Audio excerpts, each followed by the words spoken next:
Morning everybody, how you all doing?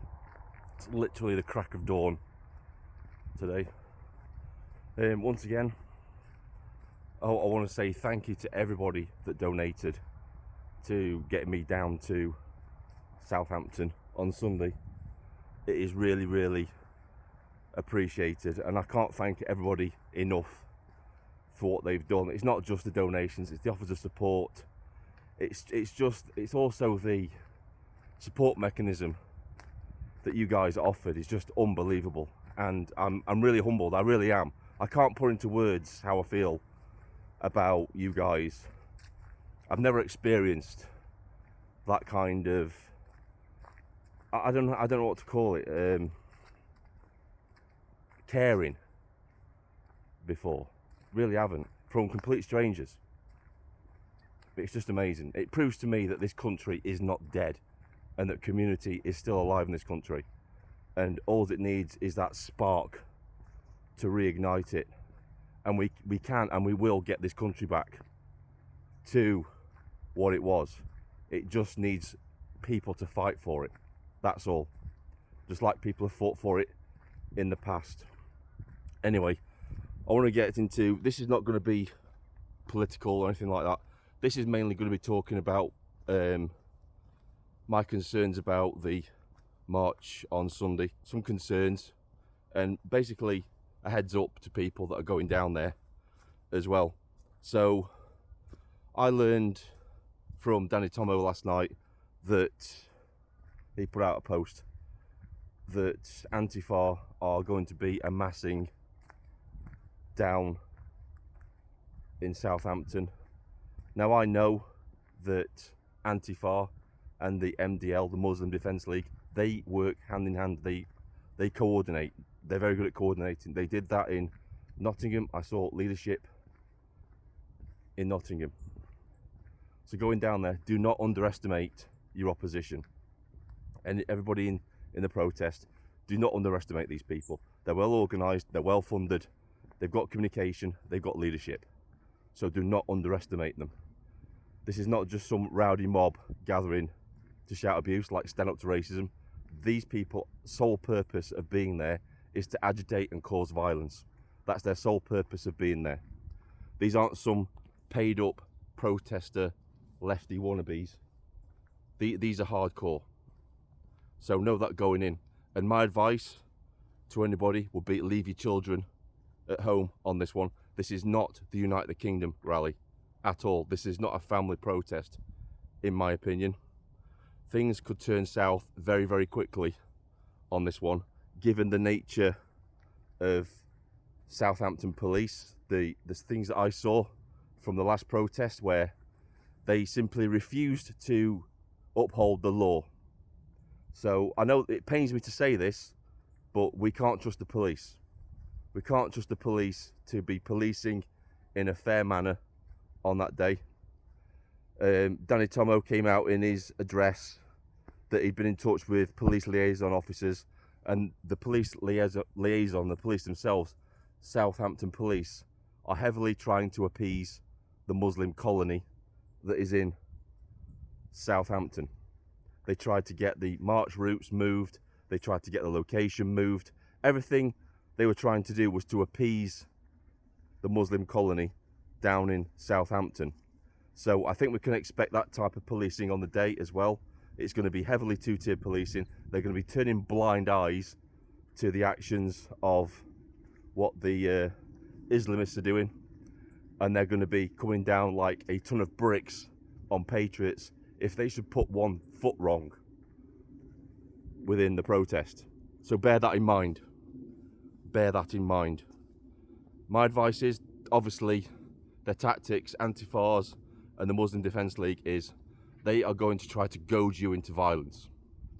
That's what they're going to try and do. They're going to try and agitate you. My advice is stay into the middle of the road. Stay away from both sides of the pavements for your safety. Stay in the middle. Let the police do their job. Stay away from them.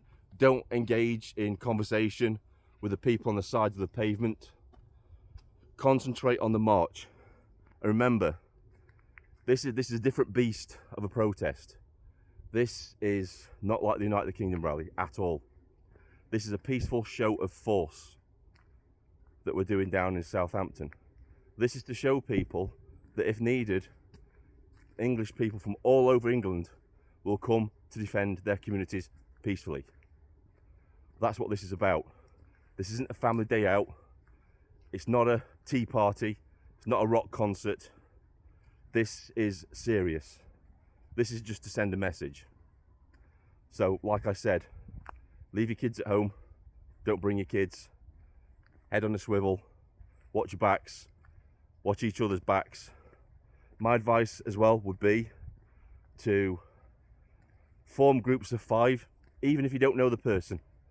Get together, form groups of 5, have a fallback position, have an assembly point where if you do get separated, that's the place where you're going to head to should you get separated and meet up again. Stay in numbers. Do not try and walk around individually. Stay in groups. I would say stay in groups of 10 or more if you can. Make yourselves less of a target is what I'm trying to say from opportunists. That's my advice in that situation. Communicate with one another, look after one another, head on a swivel. Look in the actual protest itself. Look out for agitators. Anybody wearing a mask, anybody on the mobile phone, anything like that, call it out, question it, because they could be spotters within the actual protest sending messages about where the march is heading. They'll probably already know where the march is heading, so they'll probably already mapped out and be ready to try and stop the march, which is probably what they're going to try and do, in my opinion. They'll probably try and stop the march, block the road, and obviously in that situation the police are going to take the knee to the Islamists, just like they did with Nick Tenconi when the police stopped the march because they said they couldn't safely police the protest anymore, even though all they had to do was arrest a few smelly lefties. They refused to do it, flat out refused to do it. So bear all this in mind. Myself and Tom will be knocking around. We will be trying to spot agitators. Well, I will try and spot agitators. I'm trying to keep Tom safe and everybody else safe in the march. I'll be trying to spot potential threats, but I'm only one person. So everybody's going to play their part in this protest on Sunday. We have to watch each other's backs because we can't count on the police to do that for us. Don't assume that's what they'll do. Try to think of anything else, any other advice. Remember, stay peaceful. No matter how much they agitate you, stay peaceful. My advice to everybody is look upon your rights to self-defense, your right to use reasonable force to defend yourself. Look up those laws, know them in and out before you go on the protest. Knowledge is firepower. Know your rights. Know what to say to the police if you have to defend yourself, because what you say to the police at the time on the incident is key to your defense. Remember that. My advice always is, officer, I feared for my life. That's what you should say. Officer, I feared for my life, so I used reasonable force to remove the threat. That's what you say. Remember, reasonable force is self-defense, it's not attack.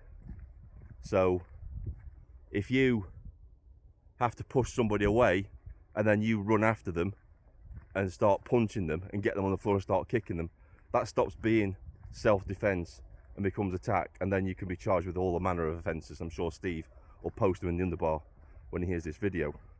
Bear that in mind. The right to self-defense is just that. You self-defend. You use self-defense to remove yourself from the situation. So if it's just a shove, leg it. And there's no shame in running away either. There's no shame in running away. There's that old saying as well. He who runs away lives to fight another day. Remember that. Don't try and be the brave person and stay and try and fight when you're outnumbered and then end up getting yourself really hurt. That doesn't help anybody, does it? Just remember all this. And like I said, this is a peaceful protest. This is a peaceful show of force that we're trying to do. We're trying to send a message to say, you know, leave people alone, because we can't assemble if and when we are needed. That's the message that is being sent to certain demographics within our society. It's a peaceful show of force. Don't allow them to agitate you. Don't allow them to goad you into violence. Ignore them. They're nothing. They're nothing at all. You're a proud Englishman walking down an English street, using your right to free assembly, your human rights to peacefully protest, and your objections to how this country is being run. That's all you're doing. Remember that. Once again, thanks to all the people that made this possible for me to go down to Southampton. I really, really appreciate it. Now, on the day, I'm not sure about live streaming, because from the looks of it, there's going to be a lot of live streamers down there as well. So the same thing could happen that happened at the Sandpiper. I started to live stream, and because there were so many streamers there, the stream was just didn't work. It was unstable. So I might stream for like the first 20 minutes of the march, and if things start to go south with the live stream, I'm going to shut it off. Now, Tom, Zero News, go and subscribe to him. He is going to be doing a live stream. He's got way more better equipment than I have to do a live stream out and about. So your best bet might be to watch his live stream rather than mine. I'm still going to be videoing. I'm still going to be recording everything. So I've got video footage when I get back to show you guys my perspective of things that happened on the day. But yeah, go subscribe to Tom, Zero News, because he's the one that will be doing the live stream. I will be doing little bits of live streaming from different places, no doubt, little shorts, videos and that sort of thing from when I'm down in Southampton. So keep your eye out for that stuff. But yeah, let's make it a peaceful one. Let's make it a successful one on Sunday. Let's hope nobody gets hurt and everything goes smoothly and nothing really happens. Hope for the best, plan for the worst. That's the best course of action in these situations. And look out for one another. Keep each other safe. That's all I've got to say on this. This is Vindicator signing off.